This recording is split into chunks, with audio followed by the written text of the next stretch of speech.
সকালে ভার্সিটি যাওয়ার জন্য রেডি হচ্ছিলাম, আম্মু রুমে এসে বলল, নিয়ান, তুই ভার্সিটি শেষে তাড়াতাড়ি বাসায় ফিরিস।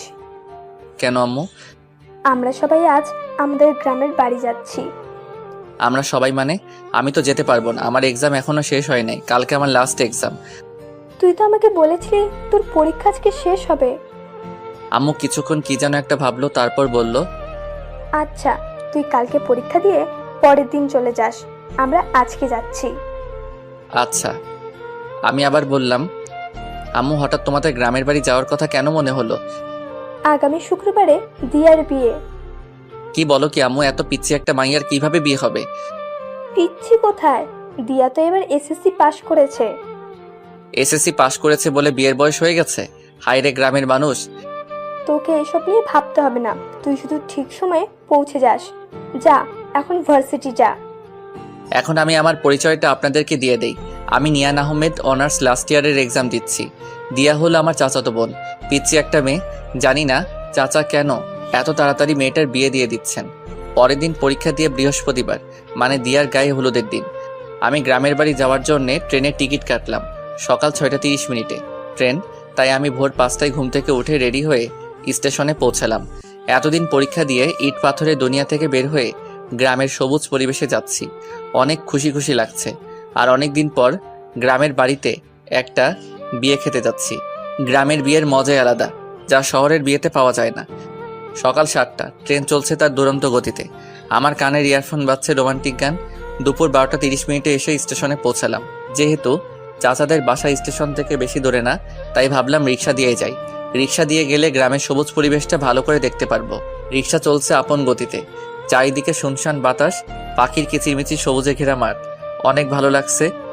কিছুক্ষণ পর রিক্সা এসে থামলো চাচার বাড়ির সামনে। আসলে চাচা হলেন এই এলাকার চেয়ারম্যান, তাই রিক্সাওয়ালাকে চাচার নাম বলাতেই একেবারে বাড়ির সামনে এনে নামিয়ে দিল। গেট খুলে বাড়িতে ঢুকলাম। বিশাল বাড়িটা খুব সুন্দর করে সাজানো। আমি গেটের ভিতর ঢোকা মাত্রই শিহাব, মানে দিয়ার ছোট ভাই, আমাকে দেখে দৌড়ে ঘরের ভিতরে যেতে যেতে জোরে জোরে বলতে লাগলো, নিয়ান ভাইয়া এসে গেছে। আম্মু, আব্বু, আপু, সবাই এসে দেখো, নিয়ান ভাইয়া চলে এসেছে। শিহাবের ডাকে সবাই ঘর থেকে বেরিয়ে আসলো। সারা বাড়ির সব আত্মীয় স্বজন বেরিয়ে এসে আমাকে ঘিরে দাঁড়ালো। সবাই আমার দিকে তাকিয়ে আছে। আমি বুঝলাম না সবাই আমাকে দেখে এরকম রিয়্যাক্ট করছে কেন, আর সবাই আমাকে এরকম ভাবেই বা দেখছে কেন। দিয়াকে দেখলাম সবার পিছনে দাঁড়িয়ে আছে, আমার দিকে একবার তাকাচ্ছে আর একবার লজ্জা পেয়ে চোখ নিচে নামাচ্ছে। আমি কিছুই বুঝতে পারছি না কি হচ্ছে এসব। হঠাৎ চাচা বললেন, চলো তোমরা সবাই জামাই বাবাজিকে নিয়ে ঘরে যাই। জামাই বাবাজি মানে? চাচা জামাই বাবাজি কাকে বলছে? আমি আমার পেছনে তাকালাম, না, আমার পেছনে তো কেউ নাই।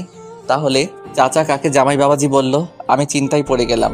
আমাকে চিন্তিত দেখে আম্মু বলল, এই নিয়ান, কি ভাবছিস এত? তোকে কিছু ভাবতে হবে না, চল ঘরে চল, আমি তোকে সব বুঝিয়ে বলছি। আম্মু আমাকে রুমে নিয়ে গেল। আমি বললাম, আম্মু এসব কি হচ্ছে? আমি কিছুই বুঝতে পারছি না। আর চাচা আমাকে জামাই বাবাজি বলছে কেন? নিজের মেয়ের হবু স্বামীকে জামাই বাবাজি বলবে না তো কি বলবে? মানে আমি?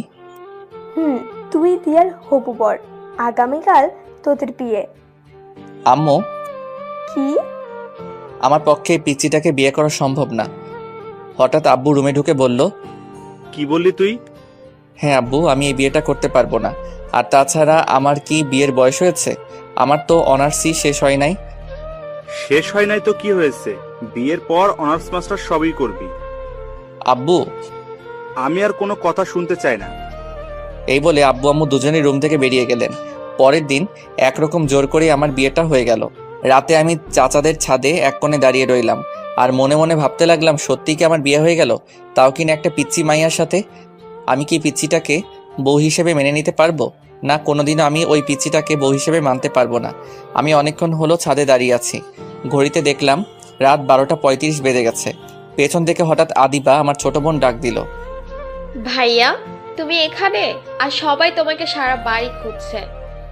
কেন? আমাকে কেন খুঁজছে? সে কি, তুমি জানো না তোমাকে কেন খুঁজছে? আজ না তোমার বাসর রাত, আর ভাবি সেই কখন থেকে তোমার জন্য অপেক্ষা করছে। আমি আদিবার সাথে নিচে নেমে আসলাম। আব্বু আমাকে দেখে রাগে কটমট করে এগিয়ে আসলো আমার দিকে।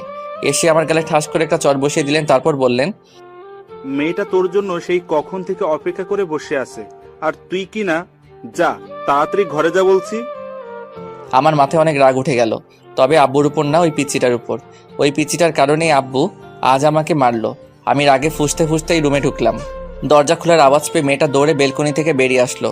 এসেই মাথায় ঘুমটা দিয়ে বিছানাতে বসে পড়লো। আমি বিছানার দিকে এগিয়ে গেলাম। আমি বিছানার পাশে এসে দাঁড়াতেই মেয়েটা বিছানা থেকে নেমে আমার পা ধরে সালাম করতে লাগলো।